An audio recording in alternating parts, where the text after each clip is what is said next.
Hello and welcome to all dear students in the forum of mathematics. तो बच्चों, अभी आप लोगों ने डिफरेंशियल कैलकुलस का अध्ययन किया।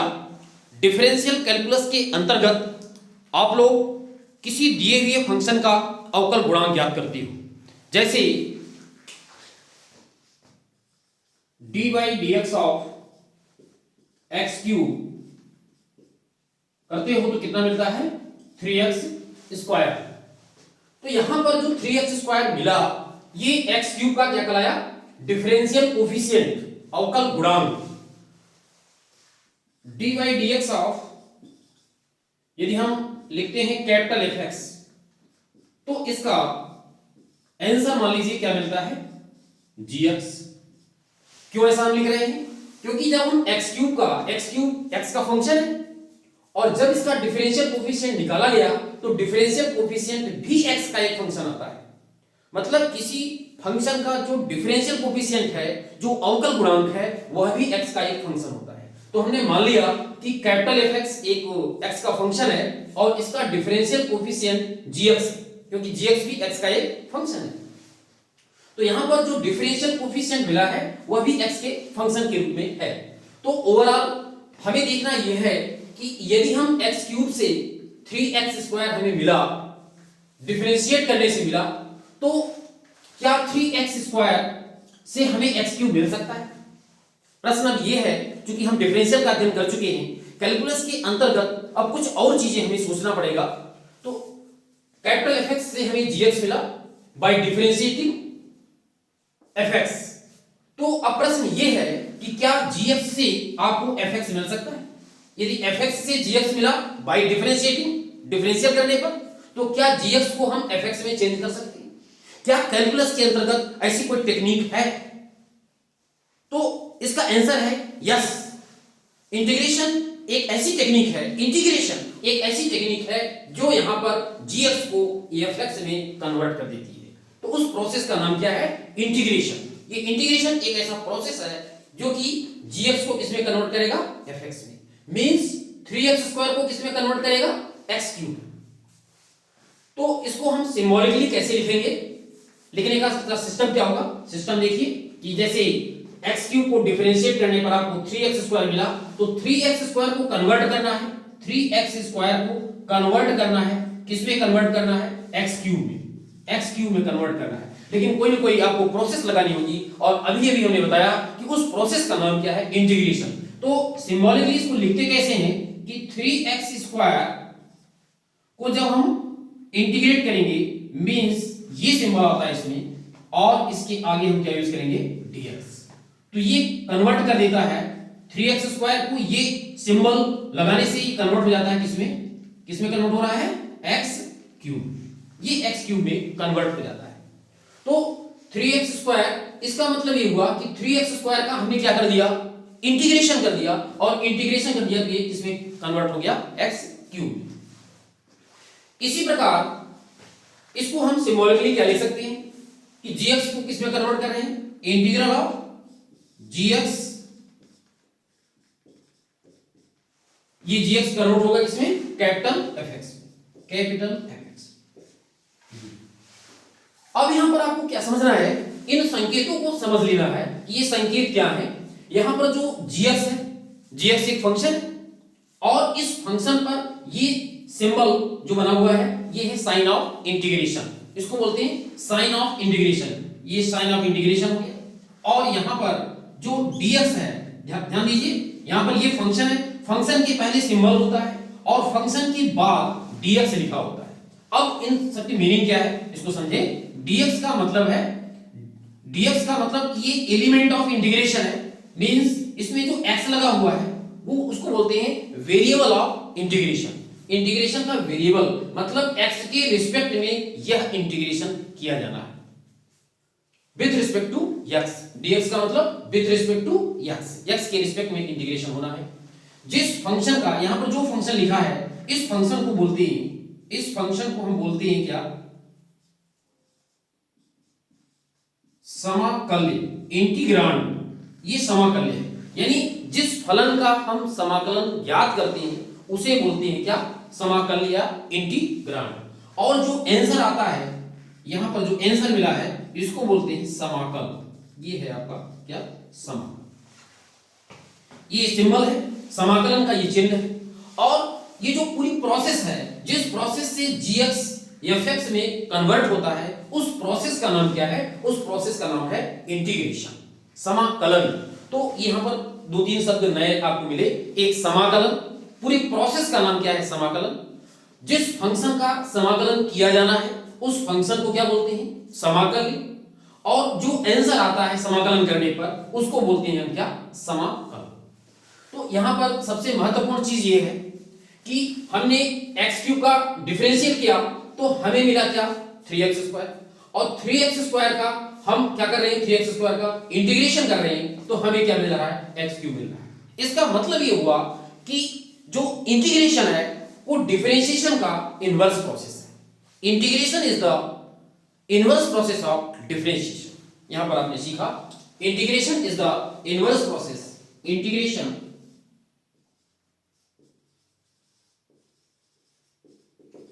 integration is the inverse process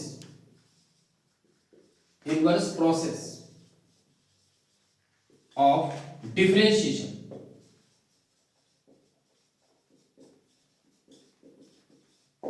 inverse process, inverse process के कारण बहुत ही आसान हो जाएगा। हमने जो भी पढ़ा है डिफरेंशियल में, जितने भी फार्मूले पढ़े हैं वहां से हम इंटीग्रेशन के सूत्र निकाल लेंगे।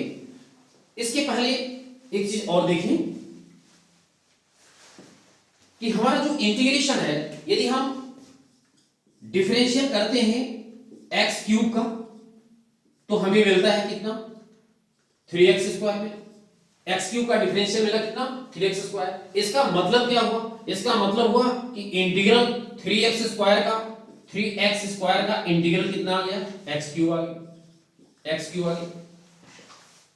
अब इसमें यदि हम एक कांस्टेंट ले लें dy/dx ऑफ, यदि x³ प्लस 4, या सीधे सीधे c ले लेते हैं, एक कांस्टेंट ले लेते हैं। यदि x³ में एक कांस्टेंट ले रहे हैं, अब इसका यदि हम डिफरेंशियल करते हैं तो इसका डिफरेंशियल क्या मिलेगा, dy/dx of x³ plus dy/dx of constant. ये आप पढ़ चुके हैं इस तरीके से।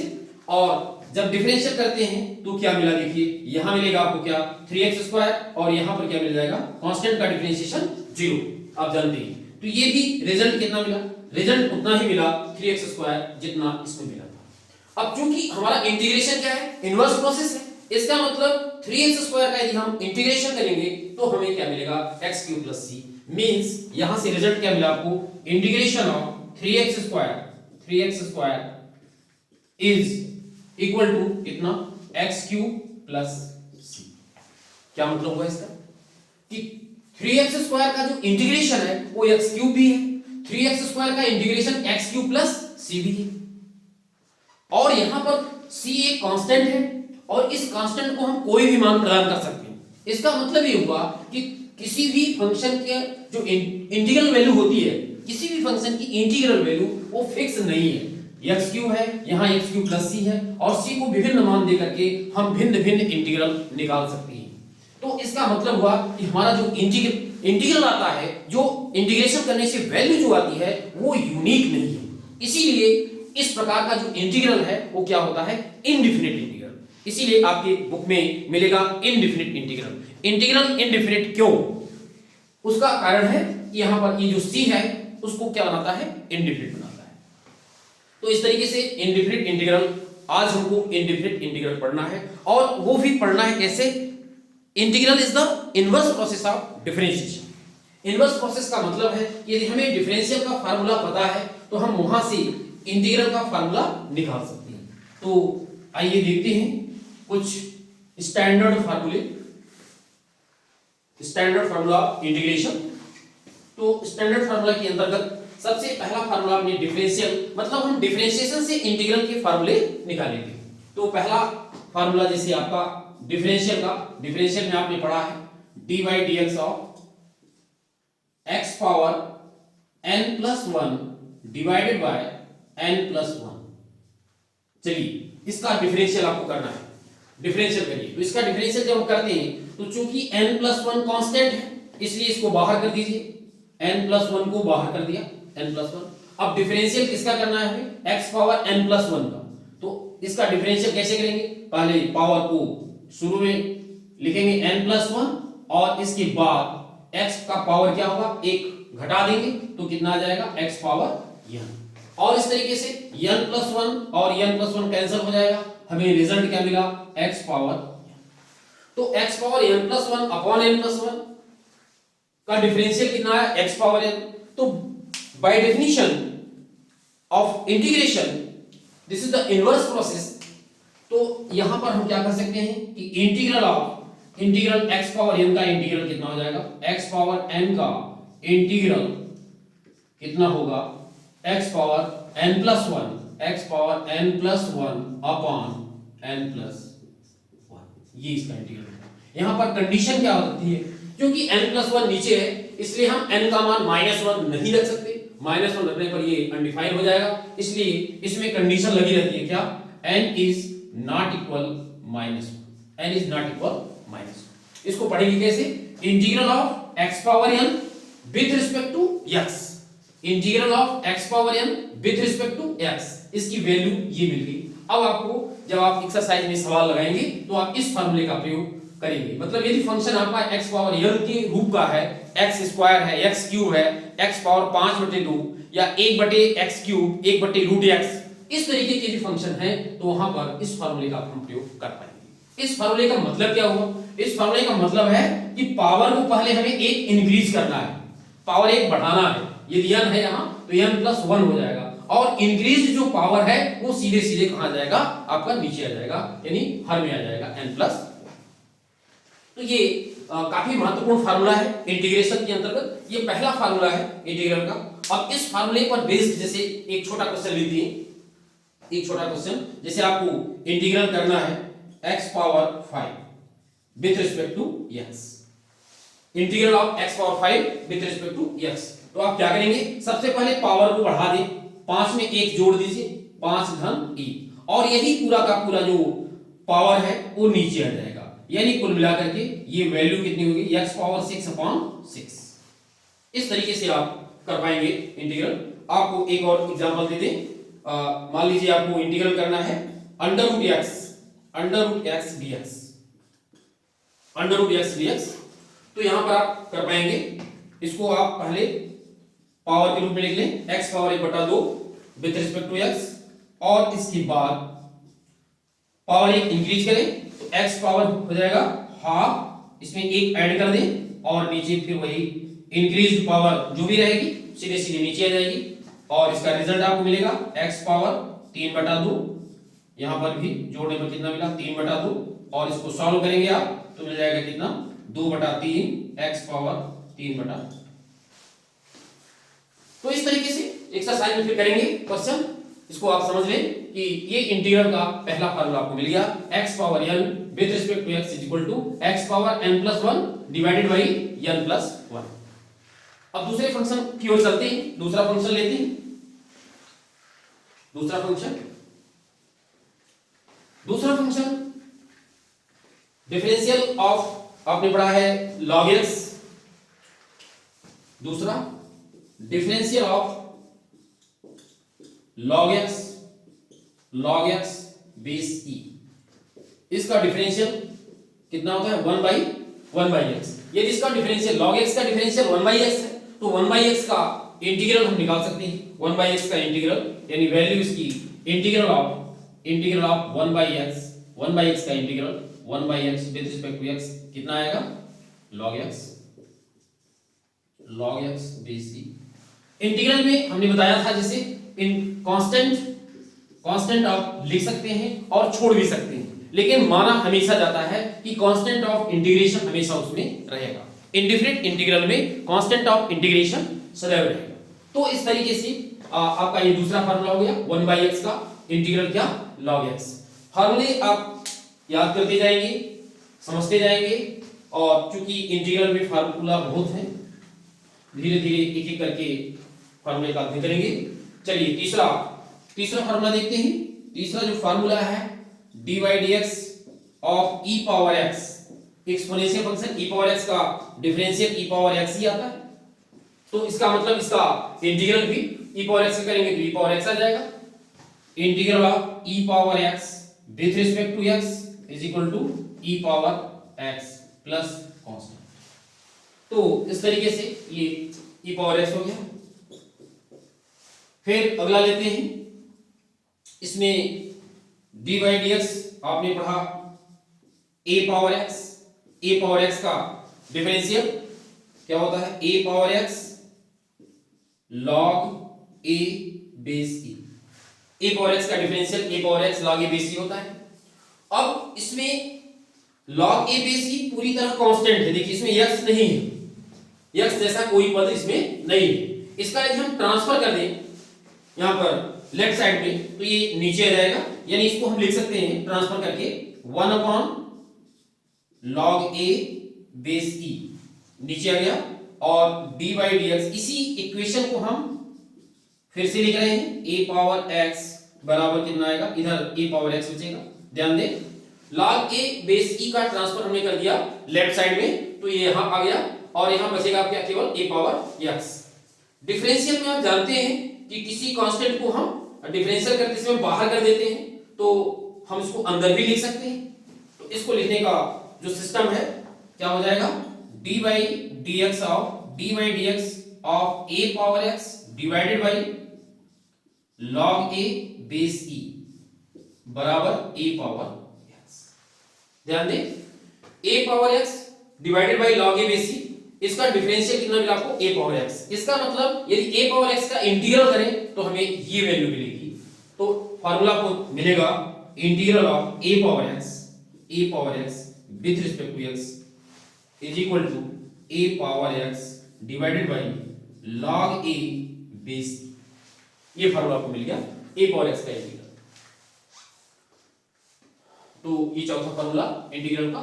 अब इसमें कुछ ट्रिग्नोमेट्रिक फंक्शन है, उन पर थोड़ा सा ध्यान दें। ट्रिग्नोमेट्रिक फंक्शन, ये जो भी हम फार्मूला लिख रहे हैं वो किस प्रोसेस से लिख रहे हैं, इंटीग्रेशन क्या है, इनवर्स प्रोसेस ऑफ डिफरेंशिएशन, यानी डिफरेंशियल का आप फार्मूला लिख रहे हैं और जो डिफरेंशियल कोएफिशिएंट आया है उसका इंटीग्रल जब हम करते हैं तो हमें मूल फंक्शन मिल जाता है। तो इस तरीके से ट्रिग्नोमेट्रिक फंक्शन की ओर चलते हैं। ट्रिग्नोमेट्रिक फंक्शन में सबसे पहले हम लेंगे sin x। sin x का डिफरेंशिएशन कितना होता है बच्चों, sin x का बिल्कुल सही, sin x का डिफरेंशिएशन cos x। तो ट्रिग्नोमेट्री के अंतर्गत पहला dy dx of sin x, dy dx of sin x आपने पढ़ा है क्या, cos x, dy dx of sin x क्या होता है, cos x होता है। तो यहां से फार्मूला इंटीग्रल का क्या मिल जाएगा, integral of cos x, integral of cos x with respect to x बराबर क्या, sin x बराबर sin x प्लस कांस्टेंट आप लगाते जाए। दूसरा dy dx of cos x, cos x क्या होता है डिफरेंशियल, माइनस sin x होता है। अब यहां पर चूंकि हमें इसका इंटीग्रल लिखना होगा तो इसको माइनस यहां से ओमिट कर दें, यहां से हटा दें। कैसे हटा सकते हैं, दोनों साइड माइनस का हम क्या कर दें, गुणा कर दें। तो दोनों साइड जब माइनस का गुणा करेंगे तो आपको इस तरीके से मिल जाएगा, यही इसी लाइन को हम ऐसा लिख सकते हैं dy dx of minus cos x। जब माइनस का गुणा किया तो माइनस अंदर भी लिख सकते हैं माइनस cos x, और यहां से माइनस वेनिश हो जाएगा, हट जाएगा, और इस तरीके से ये इक्वेशन मिल गया। ऊपर वाले इक्वेशन को हम ऐसा भी लिख सकते हैं। ऐसा क्यों लिख रहे हैं, ताकि यहां से माइनस एलिमिनेट हो जाए, हट जाए। और इसको अब इंटीग्रल की भाषा में क्या लिखेंगे, integral of sin x, integral of sin x with respect to x is equal to क्या, माइनस cos x, ये ध्यान देना है, प्लस कांस्टेंट। तो ये आपको दूसरा फार्मूला मिल गया ट्रिग्नोमेट्री के अंतर्गत, ट्रिग्नोमेट्रिक फंक्शन के अंतर्गत ये मिल गया। अब तीसरा जो फार्मूला है, तीसरा dy dx of tan x, dy dx of tan x, ये क्या होता है, sec स्क्वायर x। इसका मतलब integral of sec square x with respect to x, ये मिल जाएगा कितना, tan x, ये tan x हो गया प्लस c। इसी प्रकार से चौथा formula dy dx of cot x d by D x of cot x, ये कितना होगा minus cosec square x, cosec square x. अब यहां पर फिर से माइनस आ गया, तो हम इस माइनस को इस साइड ट्रांसफर कर ले, तो क्या हो जाएगा D by D x of minus cot x is equal to cosec square x, cosec square x. और इस प्रकार से इंटीग्रल ऑफ, यहां से मिल जाएगा आपको क्या, integral of cosec square x with respect to x is equal to minus cot x, minus cot x. ये चौथा फार्मूला। और कुछ फार्मूला देखें सेक एक्स का और कॉसेक एक्स का अभी बचा हुआ है, यूज करेंगे।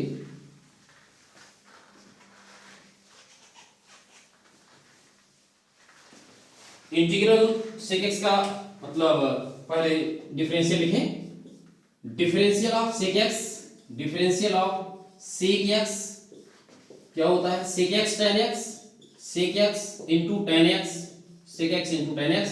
तो इसको इंटीग्रल के रूप में फार्मूला हमें मिलेगा क्या, sec x tan x, sec x tan x d, sec x tan x का निकालेंगे तो क्या मिल जाएगा, सेक एक्स प्लस कांस्टेंट और क्रमांक 6 d by D x of cosec x ये मिलेगा minus cosec x cot x minus cosec x cot x. तो यहां से जब हम इंटीग्रल निकालेंगे तो फिर से ये माइनस यहां आ जाएगा और कुल मिलाकर के हम लिख सकते हैं क्या, integral of cosec x cot x with respect to x is equal to कितना, माइनस इधर चला जाएगा तो minus cosec x plus c. और इस तरीके से आपने देखा कि ये 6 सूत्र आपको मिल गए ट्रिग्नोमेट्री। तो ये इंट्रोडक्शन था इंटीग्रल का, ये आज का जो लेक्चर था यह पूरी तरह इंट्रोडक्टरी है।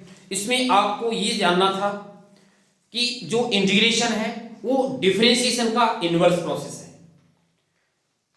डिफरेंशिएशन में हम किसी फलन का अवकल गुणांक ज्ञात करते हैं और इंटीग्रेशन में अवकल गुणांक हमें दिया रहता है, उस अवकल गुणांक का इंटीग्रेशन कर हम उस मूल फंक्शन को ज्ञात करते हैं। बस आज आपने इतना ही सीखा और इसके अंतर्गत कुछ फार्मूले। अब इसमें समाकलन के कुछ रूल्स हैं, 2 रूल्स हैं, शार्ट में उनको भी देख लेते हैं। समाकलन के रूल्स,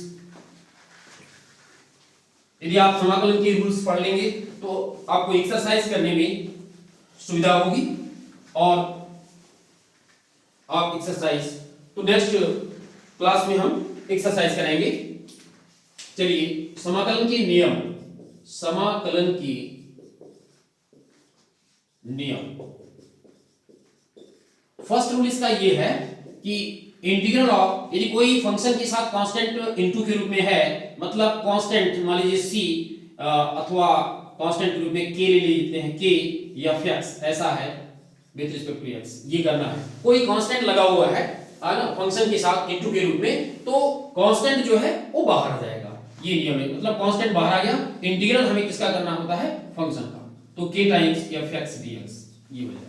ये इसका पहला रूल है। दूसरा रूल ये है कि यदि दो फंक्शन का सम है, f1x एक फंक्शन है और दूसरा फंक्शन मान लीजिए f2x है, और दो फंक्शन के सम का आपको इंटीग्रल निकालना है, तो आप क्या करेंगे, दोनों अलग अलग फंक्शन का हम इंटीग्रेशन निकालेंगे। Means integral of f1x with respect to x plus integral of f2x with respect to x। इस तरीके से प्लस के लिए, इसी तरीके से माइनस के लिए भी होता है, प्लस के साथ साथ माइनस भी इसी प्रकार चलेगा। यानी f1x माइनस f2x, ये फंक्शन यदि डिफरेंस के रूप में है तो इसका भी integral of f1x dx minus, ये माइनस आ गया, और integral of f2x with respect to x। तो ये 3 समाकलन के नियम हैं, इनको भी आप नोट कर लें। जब भी पढ़ने बैठे वीडियो को देखें और उससे पढ़ना हो आपको तो आप कॉपी पेन लेकर के बैठे और कॉपी पेन में लिखते भी जाएं साथ साथ में। यदि कहीं भी आपको वीडियो में समस्या आती है, पढ़ने में, समझने में कोई चीज नहीं समझ में आ रही है, तुरंत कमेंट बॉक्स में लिखें और कमेंट बॉक्स में यदि आप लिखेंगे तो निश्चित रूप से उसका आपको निराकरण भी मिल जाएगा, हम उसमें प्रत्युत्तर दे देंगे। तो आज की क्लास इतना पर्याप्त है। इसका आप अभ्यास कर लेंगे, घर में बैठ करके सूत्रों का भी अभ्यास कर लेंगे तो निश्चित रूप से अगली क्लास आपको बहुत अच्छे से समझ में आएगी। और समाकलन, इंटीग्रेशन में समाकलन के नियम और समाकलन के सूत्र एनसीईआरटी की बुक से पहले करें। एनसीईआरटी की बुक काफी महत्वपूर्ण है ना। तो उसके जो एक्सरसाइज है कल नेक्स्ट वीडियो में हम एक्सरसाइज करवाएंगे।